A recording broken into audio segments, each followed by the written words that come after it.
Avec la situation actuelle, nous nous sommes rendus compte un peu plus que l'accès à la culture est une chose primordiale dans la construction et l'épanouissement de soi. Après une rencontre touchante au Sénégal, l'association Le Regard d'Émile se crée et a pour objectif de transmettre la culture aux Sénégalais. Pour en parler avec nous, je reçois aujourd'hui Constance Vermèche, présidente et fondatrice de l'association. Bonjour et bienvenue Bonjour, sur Sensation. merci. Alors l'association s'appelle Le Regard d'Émile, elle a été fondée en 2017 après votre rencontre avec un enfant lors d'un voyage au Sénégal. Parlez-nous un petit peu de cette rencontre. Alors je suis partie en mission humanitaire juste après mon bac pour créer une bibliothèque à Dakar, donc capitale du Sénégal. Et donc la religieuse voulait nous faire découvrir son village en brousse. Et là j'ai rencontré son neveu, Émile, un petit garçon esplègue et très joueur. Et ça a été une rencontre très marquante de toute simplicité, mais un super beau moment. Et quand je suis revenue en France, je me suis dit, il faut faire quelque chose pour le Sénégal, je peux pas rien faire. Et qu'est-ce qui vous a marqué justement dans ce voyage pour vous dire je vais créer une association? C'est à la fois la pauvreté qui est présente, c'est aussi l'accueil des gens. Comme le Sénégal, c'est le pays de la teranga, qu'on dit de l'accueil et du sourire. Et je trouve ça tellement merveilleux, les gens, ils ont quasiment rien. Et en fait, ils vous donnent tout. Ils vous donnent le sourire, la bonne humeur. Et je trouve que c'est génial. Et voilà, je trouvais ça super de moi aussi, à leur tour, leur donner. Alors votre souhait est d'apporter la culture aux jeunes du Sénégal. Quels sont les objectifs de l'association? Alors on a 3 grands objectifs. Tout d'abord, la collecte de biens culturels, que ce soit des livres, des fournitures scolaires, des jeux, des vêtements d'été, mais aussi des conférences, comme tout à fait aujourd'hui plutôt. Donc nous sommes très heureux. Aussi des conférences pour des collèges, des lycées, et aussi des missions humanitaires, dont la première que j'ai organisée l'été dernier, et qui était un super beau moment. Et aussi, nous organisons aussi des buvettes, des petits moments comme le forum des associations, des événements sportifs, afin que nos adhérents et bénévoles réalisent quelques spécialités culinaires. Alors, est-ce que ça se concentre seulement sur les jeunes ou est-ce que c'est un peu plus diversifié? Principalement sur les jeunes, donc de la maternelle jusqu'au lycée, parce que tout ce que nous apportons sont pour cette tranche d'âge. Mais après, nous essayons aussi d'apporter, notamment à Honorine, la bibliothécaire, notre soutien, essayer de l'aider. Si elle a besoin, on est toujours là, même malgré la distance, si elle a des problèmes avec la bibliothèque que nous avons réalisée. Alors on le voit en cette période instable, la culture est importante dans notre société. Qu'est-ce que permet l'accès à la culture aux enfants du Sénégal ? Moi, je pense que c'est très important, les livres, parce que les livres, ça nous permet de rêver, d'imaginer, de se créer une histoire. Et je pense que c'est très important, dans ces périodes qui sont compliquées, d'avoir des moments où on peut se ressourcer et voir le côté positif des choses. Et je pense que aussi c'est très important. En France, on a de la chance d'avoir la culture, on la touche au bout de nos doigts. Ça coûte pas forcément très cher d'acheter un livre ou aller au musée et leur donner ce petit goût d'aller voir plus loin. Je pense que c'est important. Et qu'est-ce que vous avez mis en place depuis la création de l'association ? Alors, on a fait beaucoup de choses. On a eu une vingtaine d'événements la première année, en 2018. On a eu ensuite 15 événements l'année dernière et on en prévoyait 15 avant le Covid. Mais voilà, que ce soit des événements sportifs, des collectes, des conférences, même ce moment sportif où nous avons organisé cette buvette pour des joueurs de foot, c'était un super moment. Alors cet enfant, Émile, est au courant que Oui, vous faites, que vous avez créé l'association, que vous faites tout ça pour lui, mais aussi pour les autres jeunes. Vous restez en contact avec lui. Comment est-ce qu'il a perçu justement cette envie de votre part, en fait, de créer cette association ?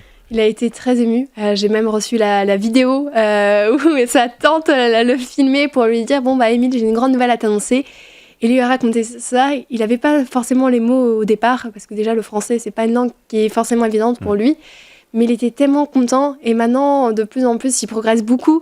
Et ce qui est génial, grâce à la technologie, maintenant, de communiquer. Je trouve ça génial. Il habite au Sénégal, je suis en France. De communiquer grâce au réseau et de pouvoir continuer à échanger, que j'échange avec lui, sa famille.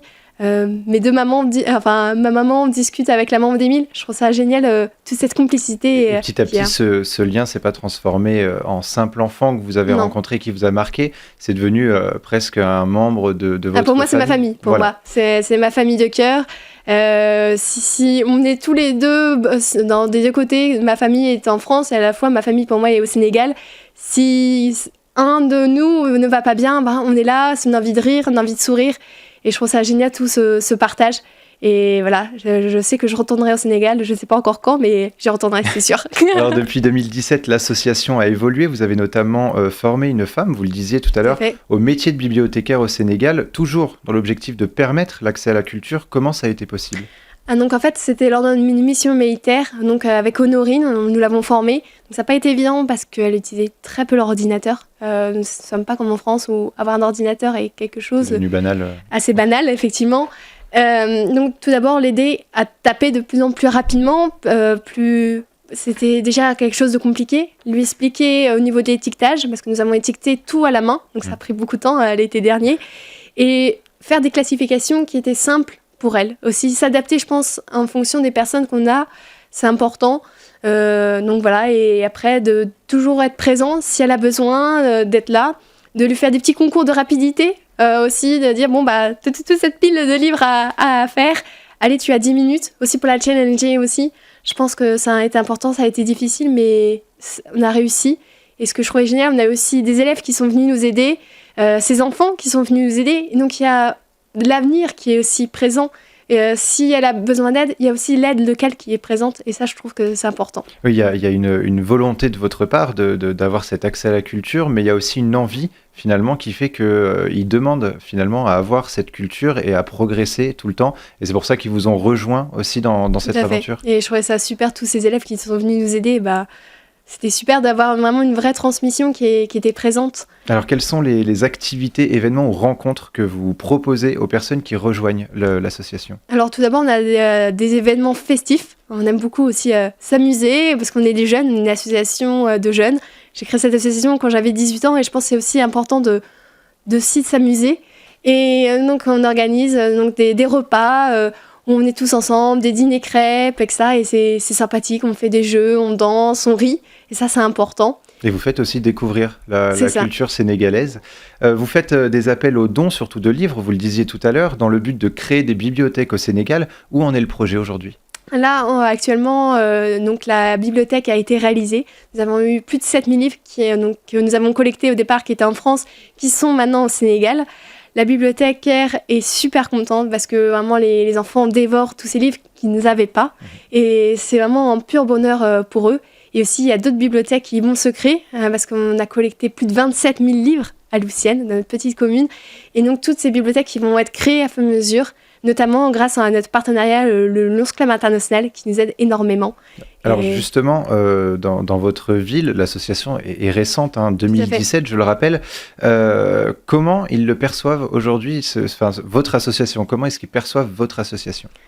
Ça a beaucoup surpris, moi je sortais du bac, j'avais 18 ans, créer une association, ça étonne un peu quelques personnes, mais ils étaient super contents et fiers de se dire, bon, à la place de certaines personnes jeter les livres, ce que moi je le trouve assez aberrant, et c'était une des raisons quand j'ai vu aux encombrants que les personnes jetaient en masse, et là-bas les gens au Sénégal ont vraiment besoin des livres, je me dis il fallait faire quelque chose. Les gens sont contents aussi en quelque sorte de dire ça sera utile, et aussi je trouve très beau surtout dans le livre, c'est que le livre il voyage, de se dire qu'il a été dans une maison, il est parti en France et maintenant il est au Sénégal, je trouve ça merveilleux. Alors on le voit dans vos événements, on le voit sur vos réseaux sociaux et à travers votre discours, vous avez cette envie en fait de l'accès à la culture, de permettre l'accès à la culture. C'est une envie ou c'est surtout un combat ? Je pense un peu les deux. On va dire, j'ai une mère qui est prof de français, donc l'apport de la culture a été toujours important. J'ai mon père qui lit énormément, mon grand-père qui a écrit quelques livres. On va dire cette démarche un peu culturelle, c'est comme mon ADN, on va dire, ça fait partie de moi. Et de donner un peu ce que j'ai reçu au niveau de mon éducation, je pense que c'est important, et d'aider surtout les personnes qui en ont pas. Alors, en quelques mots, quels sont les projets futurs pour le regard d'Émile ? Alors, on en a 3. Le premier, ça serait essayer d'aider financièrement la maman d'Émile. Alors, pendant ça, on n'a pas encore beaucoup de ressources financières, en quelque sorte, mais on aimerait beaucoup aider la maman d'Émile pour ses études et son frère Arnaud, parce que ça coûte cher. Ensuite, créer une MJC à Durouf, ça serait donc en brousse, vraiment dans la partie vraiment construction en tant que telle, parce que la MJC existe très peu au Sénégal, et je pense que c'est très important parce que c'est la culture, c'est un rassemblement, c'est un moment génial. Et ensuite, créer d'autres bibliothèques et repartir au Sénégal. Et pour suivre du coup votre combat, on peut aller sur votre site leregardemile.wixsite.com. Merci beaucoup Constance d'avoir été avec nous. Et pour revoir ou réécouter cette émission, rendez-vous sur notre site et application Radio Sensation.